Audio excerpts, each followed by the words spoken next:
Welcome back, everyone. I hope you all enjoyed your weekend and came back ready to do some critical thinking. Today, we're going to start off the lecture with a scenario that is relevant in today's society. We are going to be talking about same crime, different consequences. So, I want you all to imagine two different college students getting caught with cocaine. One of the students is a wealthy white student at an elite university.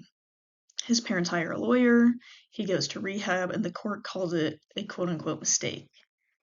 Other is a low-income black student who is caught with the same drug. He gets arrested, charged with a felony, and is sentenced to years in prison. Both students committed the same crime, had the same drug, yet had very different outcomes. During today's lecture, I'll challenge you to think differently about deviance. Last class, we discussed deviance from the positivist perspective, which assumes deviance comes from something wrong or abnormal within a person. But today, we're going to shift our focus to the social constructionist perspective that asks who decides what is deviant, who benefits from those definitions, and why some people are punished while others are protected. Our goal today is to see how deviance is about power, not just behavior. First, we need to talk about how marginalized groups were treated at the time of the war on drugs.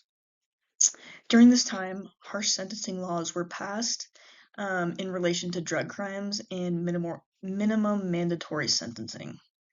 An example of this is the disparity between crack cocaine and powder cocaine sentencing. Crack was far more common in low-income black communities because it was cheaper, while powder cocaine was more common in high-income white communities. So the possession of 5 grams of crack cocaine is punishable by a mandatory minimum sentence of 5 years in prison, which would mean that you need 500 grams of powder cocaine to result in the same sentence. And as a result of this, Black Americans were incarcerated at a drastically higher rate for drug-related offenses. In the 90s, Black people made up about 13% of the US population and nearly 40% of people who were incarcerated for drug crimes. And because of the sentencing laws produced from the war on drugs, a lot of sentences they received from drug charges couldn't be reduced by the judges due to the mandatory minimums. These policies separated families, affected people's abilities to get jobs and housing due to their felony records, and deteriorated entire neighborhoods. And as we can see, the war on drugs was not just about crime, it was about how certain communities were labeled as dangerous, criminal, and even deviant. Now, let's take a look at a more powerful individual and how they were treated for similar or worse drug crimes. So during the 80s and 90s, drug use at elite colleges was very common and often handled internally and was hidden from the public. In addition to just colleges, any sort of wealthy individual could afford private attorneys and rehab programs. And because of this, judges often viewed these people as having potential and being capable of change or reform. So, a more recent example we've seen of this in the public includes celebrities like Robert Downey Jr., who was publicly struggling with drug addiction. And although he did serve a little bit of time in jail early on, he also received treatment, career opportunities, and a mass amount of public support. And people who fall under this category typically receive plea deals, probation, and other programs that just simply aren't accessible to people who are in lower income areas or who are in poverty. So, when drug addiction appears in powerful white affluent communities, the language around the issue also changes. So, things like being called a criminal are switched to they have a mental health issue. locking them up becomes we need to go get them help. And, people who are labeled as dangerous, the language shifts to troubled because they're less harsh and more accepted widely throughout the community. And we can clearly see that both communities are using the same drugs and behaviors, but they have vastly different labels and consequences. So, why does this matter? Why should we care?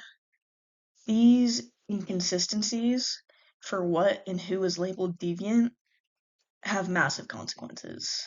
It affects mass incarceration, intergenerational poverty, political power, racial inequalities, and the list goes on. So when deviance is constructed differently based on power, not only does it punish the individual, but it reshapes entire communities. And again, I want to stress the fact that this is not on accident. It is the people in power who are creating these definitions, therefore benefiting from them. So now let's look at these examples through the lens of conflict theory. So, conflict theory argues that laws and definitions of deviance are made by people in power to protect their own interests. Conflict theory also suggests that laws reflect the interests of the powerful. The criminal justice system disproportionately targets marginalized groups, and social order is maintained through control, not consensus. And according to conflict theorists, deviance is not neutral, it's political. In the war on drugs example, lawmakers who were typically powerful political figures and also white defined crack as more dangerous than cocaine. And in turn, the media just amplified fear around urban areas as well as urban crimes. Law enforcement also concentrated policing in and around poor neighborhoods.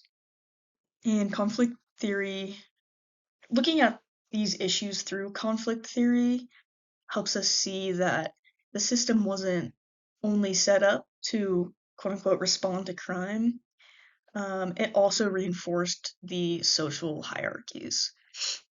So those who have wealth and influence have the power to shape legislation, influence the media, and access legal protection, all which are in their interest. And the people without power are left with nothing but the label of deviance, as well as extremely harsh punishments.